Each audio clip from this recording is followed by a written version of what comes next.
Viva एक ऐसा शब्द जिसे सुनकर अच्छे अच्छों के होश उड़ जाते हैं।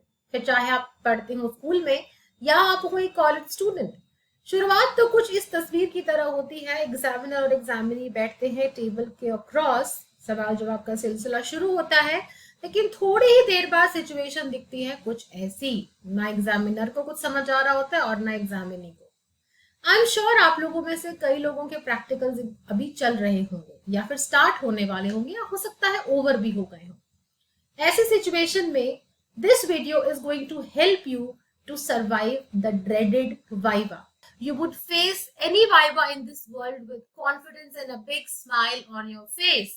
Even if you're sitting on the wrong side of the table, अगर आप हैं the examinee जो कि दे रहा है viva, तब भी आपको मिलने वाली है कुछ ऐसी फैंटास्टिक टिप्स एंड ट्रिक्स जिसको देखने के बाद आप बहुत ही कॉन्फिडेंट हो जाओगे वाइवा देने में and it will not scare you any more. Hi everyone, this is Gitanjali. Welcome to education vitamin. देखिए, सबसे पहली चीज जो आपको करनी है वो है you have to prepare very well. आपकी प्रेपरेशन में कोई कमी नहीं होनी चाहिए। बेसिकली कोई भी वाइवा जब शुरू होता है तो आपको एग्जामिनर यूजुअली एक चॉइस देता है। आपको बोला जाता है कि you can choose any of these two subjects और थ्री सब्जेक्ट्स। आप बताइए कि मैं वाइवा कहाँ से शुरू करूँ, which subject you feel more confident with. ऐसा अगर होता है तो इस सिचुएशन को अच्छे से फेस करने के लिए आपको कोई भी दो टॉपिक्स अपने सिलेबस के या अपने प्रोजेक्ट से रिलेटेड या प्रैक्टिकल से रिलेटेड बहुत अच्छे से प्रिपेयर करके जाने हैं, ताकि आप जब भी आपको चॉइस मिले you can grab that opportunity and make it big. इसके अलावा आप अपने टीचर्स, अपने सीनियर्स से जरूर कंसल्ट कीजिए कि वाइवा में यूजुअली उस चैप्टर में से कैसे क्वेश्चंस पूछे गए हैं या पूछे जा सकते हैं। अपनी एक लिस्ट बनाइए पॉपुलर टॉपिक्स की, राइट।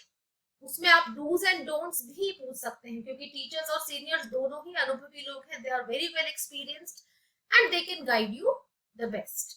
तो इनसे सलाह मशवरा आप जरूर कीजिए। इसके बाद जिस पॉइंट का आपको ध्यान रखना है वो है ये कि आपको अपना प्रैक्टिकल या फिर जो आपका प्रोजेक्ट है वो बहुत अच्छे से प्रिपेयर करना है।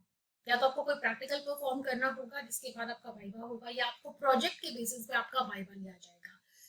ये दोनों है आपकी होली ग्रेल। इनको आपको बहुत ही ज्यादा डीपली प्रिपेयर करना है। ऐसा कोई भी टॉपिक नहीं होना चाहिए जिसपे पॉसिबल क्वेश्चन का आंसर आप नहीं दे पाए, राइट। ये एक बहुत ही अहम पॉइंट है, इसको आप ध्यान से सुनिए ना। Again, a very important thing to keep in mind is creating an outstanding impression. आपको एग्जामिनर को बहुत ही जो है अच्छा इंप्रेशन उसके सामने क्रिएट करना है, उसको पूरी तरीके से इम्प्रेस कर देना। अब आप कैसे करेंगे इम्प्रेस एग्जामिनर को? गाना गा के डांस करके तो करेंगे नहीं। कैसे करेंगे? अपनी अपीयरेंस से करेंगे। आपकी अपीयरेंस जो है बहुत ही ज्यादा नीट एंड टाइडी होनी चाहिए। आपकी जो ड्रेस है, जो यूनिफॉर्म आपने पहनी हुई है, बहुत ही ज्यादा वो सलीके से आपने पहनी होनी चाहिए, डिसेंट होनी चाहिए। It should be well ironed, well washed, neat and clean. इसके अलावा जो चीज आपने पहनी होनी चाहिए वो है एक बहुत ही कॉन्फिडेंट सी स्माइल। देखिए, एक कॉन्फिडेंट स्माइल जो है किसी भी सिचुएशन को आपके फेवर में टर्न कर सकती है। So make sure you carry that confident smile on your face. आप जैसे ही वाइवा के लिए बैठे एग्जामिनर से जरूर पूछें कि सर और ma'am, may I take the seat please, right. So ask the examiner, okay, whether you can take the seat or not, right? This is a very good etiquette to follow. इससे बहुत अच्छा impression जो है आपका examiner पे पड़ेगा। आपको बहुत ही ज्यादा रिस्पेक्ट से बात करनी है एग्जामिनर से। आपका जो एटीट्यूड है वो बहुत ही ज्यादा पोलाइट होना चाहिए थ्रू आउट योर वाइवा। एक बहुत ही चेयरफुल और पोलाइट एटीट्यूड आपने कैरी करना है। और बहुत बड़े बड़े स्पीचेस देने की कोशिश मत कीजिएगा। जितना आपसे पूछा जाए उसका बिल्कुल टू द पॉइंट आंसर देना है। You do not have to beat about the bush. बहुत ही short and to the point answers आपको लिखने हैं। अब बात कर रहे थे एक ऐसे एरिया की जिसमें काफी स्टूडेंट्स बेचारे घबरा जाते हैं कि मैम बस वाइवा का नाम सुन के, एक्सटर्नल एग्जामिनर का नाम सुन के ही हमारे तो होश उड़ जाते हैं और हमारा कॉन्फिडेंस हो जाता है बिल्कुल लो। तो देखो यार, बात ऐसी है कि कॉन्फिडेंस तो अच्छे अच्छों का लो हो जाता है, जो टॉपर्स हैं उनका भी कॉन्फिडेंस जीरो हो जाता है जब एक एक्सटर्नल के सामने उनको बैठना होता है। लेकिन इस सिचुएशन में आपको क्या करना है? Even if you are not feeling confident, you just have to fake it. आपको ऐसा दिखाना है कि आप बहुत कॉन्फिडेंट हो, even if you aren't, just fake it. Okay, आपको बहुत ही अच्छा सा आई कांटेक्ट मेंटेन करके रखना है एग्जामिनर के साथ, उसे घूरना नहीं है बैठ के। पता चले बैठ के घूरने लग जाओ एग्जामिनर को, वो तो अलग ही मैसेज देगा। But what you have to do is you need to maintain a proper eye contact with the examiner. इस एग्जामिनर को ये लगेगा कि आप जो है बहुत ही ज्यादा कॉन्फिडेंट हैं अपनी चीजों को लेकर, और you are very thorough with your topic. Apart from maintaining eye contact, एक और चीज जिसका आप लोगों को ध्यान रखना है वो ये है कि देखो, थोड़ी बहुत टेंशन तो नेचुरली सबको होती है, right? Even the toppers feel very tense. कोई भी ऐसा इंसान नहीं है, कोई भी ऐसा स्टूडेंट नहीं है जिस जो ये कह सके कि भाई वाइवा से पहले मुझे तो बिल्कुल टेंशन नहीं होती है। सबको होती है, राइट? अगर वो ऐसा कह रहे हैं मतलब वो झूठ बोल रहे हैं। तो कुछ टेंशन तो नेचुरल है, लेकिन मेक श्योर कि आप जो है ओवर एंशियस ना हो, ज्यादा परेशान, ज्यादा एंजाइटी आपके अंदर ना आए। This is a strict no no. Okay, इससे होगा क्या? क्योंकि एग्जामिनर आपकी बॉडी लैंग्वेज को बहुत अच्छे से पढ़ सकता है, उसे पता चल जाएगा कि आप बहुत ज्यादा एंशियस हैं, आप प्रेशर को हैंडल नहीं कर पा रहे हैं। और इसकी वजह से, इस एंजाइटी की वजह से क्या हो सकता है, आपका स्पीच जो है वो ब्लर हो सकता है। You can become speechless. Examiner ने क्वेश्चन पूछा and you go completely blank, and that is a worst situation as an examinee to face, right? देखो यार, वाइवा का पर्पस ही क्या है? क्यों वाइवा लिया जाता है? हमें प्रिपेयर किया जाता है उन प्रेशर वाली सिचुएशंस के लिए जहां लाइफ हमें एक ऐसी प्रेशर की सिचुएशन में डालती है, उसको हमें फेस कैसे करना है, ये सिखाता है हमें viva, right? So there is a reason why exams are taken, there is a reason why vivas are conducted. All right, तो keep the bigger picture in mind, और घबराने की बिल्कुल भी जरूरत नहीं है। The next tip is that you need to be loud and clear. Yes, you heard me correct. आपको जो भी आंसर्स देने हैं बहुत ही क्लियरली देने हैं, लूसिडली देने हैं, ताकि एग्जामिनर को ये ना बोलना पड़े कि आई बेग योर पार्डन प्लीज। तो कई बार क्या होता है, प्रेशर के चलते, एंजाइटी के चलते, टेंशन के चलते आप क्या करते हैं कि बहुत ही सारा ओवर जो है सॉफ्टली आप बोलना शुरू कर देते हैं। ऐसे में एग्जामिनर हो सकता है irritate, right?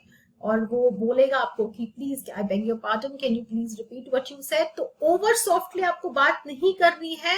You have to speak loud and clearly whatever you want to say to the examiner. जो भी आंसर आपको देना है बहुत ही सटीक, बहुत ही क्लियर होना चाहिए। I hope you got my point. The next very important point to remember is that you have to avoid bluffing. अब bluffing क्या होती है? Bluffing का मतलब है कि आंसर तो आता नहीं लेकिन एग्जामिनर को घुमा रहे हैं, ऐसा ओवर कॉन्फिडेंस दिखा रहे हैं चेहरे पे कि मुझे तो सब कुछ आता है। ओवर कॉन्फिडेंट एक चेहरे के पीछे आप क्या है, झूठ बोल रहे हैं एग्जामिनर को। आप उनको जो है गलत आंसर बता रहे हैं, लेकिन अपने आप को सही प्रूफ करने की कोशिश कर रहे हैं अपना ओवर कॉन्फिडेंस दिखा के। तो देखिए, एग्जामिनर पागल तो है नहीं, एग्जामिनर है एक एक्सपर्ट, राइट? आप जहां भी उनको घुमाने की कोशिश करेंगे, उन्हें धोखा देने की कोशिश करेंगे, आपकी चालाकी जो है पकड़ी जाएगी, and then you will have to lose marks, right? और ब्लफिंग से वैसे भी एक बहुत ही गलत इंप्रेशन आपका क्रिएट होगा। तो अगर आपको कोई चीज नहीं आती है, आप ऑनेस्टली बता दीजिए एग्जामिनर को कि सर मुझे इसका आंसर नहीं आता, I don't know how to answer this question, और आप पोलाइटली अगले क्वेश्चन पे जो है बढ़ जाइए। इसके अलावा एक बहुत इंपॉर्टेंट चीज जो मैं आप लोगों के साथ शेयर करना चाहती हूँ, I think this is the most important point in this list, और वो ये है कि never ever argue with the examiner. ये सबसे बड़ा ब्लंडर है जो कि स्टूडेंट्स कमिट करते हैं। उनको लगता है कि दे नो एवरीथिंग, एग्जामिनर को कुछ नहीं आता है, हम जो बोल रहे हैं बिल्कुल सही है, कि सर एनसीईआरटी में तो ऐसा लिखा था, उसमें तो ऐसा लिखा था लैब मैनुअल में। नहीं, एक चीज आपको ध्यान रखनी है अगर आपको वाइवा में फुल मार्क्स लाने हैं, वो क्या, कि the examiner is always correct. Examiner भगवान है और वो हमेशा सही है। इस चीज को जितनी जल्दी सोच लोगे, समझ लोगे, जान लोगे, उसमें तुम्हारा बेनिफिट है। हाँ, अगर तुम्हें लगता है कि तुम किसी पॉइंट को प्रूव करना चाहते हो, यू कैन गिव रेफरेंस। आप जो है किसी सोर्स का या किसी रेफरेंस के बारे में उनको बता सकते हैं कि सर इस बुक का जो है मैं आपको रेफरेंस दे सकता हूँ, why you are trying to prove a point. But never be rude, never ever argue with the examiner. वो जैसा कहे सुन लो, right. And last but not the least, help your examiner. अब आप बोलेंगे मैम हम एग्जामिनर की कैसे हेल्प करें, हमें तो खुद हेल्प की जरूरत होती है वाइवा में, हमारी तो हालत खराब हो रही होती है। देखो, हेल्प का यहाँ मतलब है, देखो जब भी आप किसी क्वेश्चन का आंसर देते हो, एग्जामिनर ने क्वेश्चन पूछा, आपने आंसर दिया, यूजुअली जो आंसर है उसी में से ही एग्जामिनर एक क्वेश्चन फॉर्म करता है, राइट। तो आप जो है पहली बात तो उन्हीं टॉपिक्स पे बोलिए जहां पे आप कॉन्फिडेंट है, क्योंकि ज्यादातर चांसेस इस बात के होते हैं कि एग्जामिनर उसी पॉइंट में से जो आपने अभी जस्ट बोला है एक क्वेश्चन फॉर्म करके पुट अप करने वाला है आपके आगे। So you need to be very sure about what you say. End में गाइस मैं यही कहना चाहती हूँ कि कोई परफेक्ट नहीं होता। कोई अगर ये कहे कि मुझे तो बिल्कुल डर नहीं लगता वाइवा से, मुझे खुद बहुत डर लगता था यार वाइवा में जाने से पहले, लिटरली पैर कांपते हैं आपके कि पता नहीं क्या होने वाला है। But let me tell you, ऐसा कुछ नहीं होता। एक सिर्फ टेस्ट है वाइवा, जो टेस्ट करता है कि how well you can handle situations under pressure. आप कैसे परफॉर्म करते हो एक प्रेशर वाली सिचुएशन में, राइट। एग्जाम हो चाहे लाइफ हो, तो इन पॉइंट्स को ध्यान में रखना और कॉन्फिडेंस के साथ जाना। और I hope and I wish and I pray कि आप सबको फुल मार्क्स मिले अपने प्रैक्टिकल्स में, अपने वाइवा में। और यार आप लोग वीडियोस देख रहे हो लेकिन सब्सक्राइब नहीं कर रहे हो, नोटिफिकेशन बेल को आप जो है प्रेस नहीं कर रहे हो, आप लाइक का बटन प्रेस नहीं कर रहे हो, तो क्या कर रहे हो, please do that. I am making awesome videos for you guys boards के लिए, और जनरली भी consider subscribing to my channel. This is Gitanjali signing off for this time. I'll see you in my next video. Bye bye.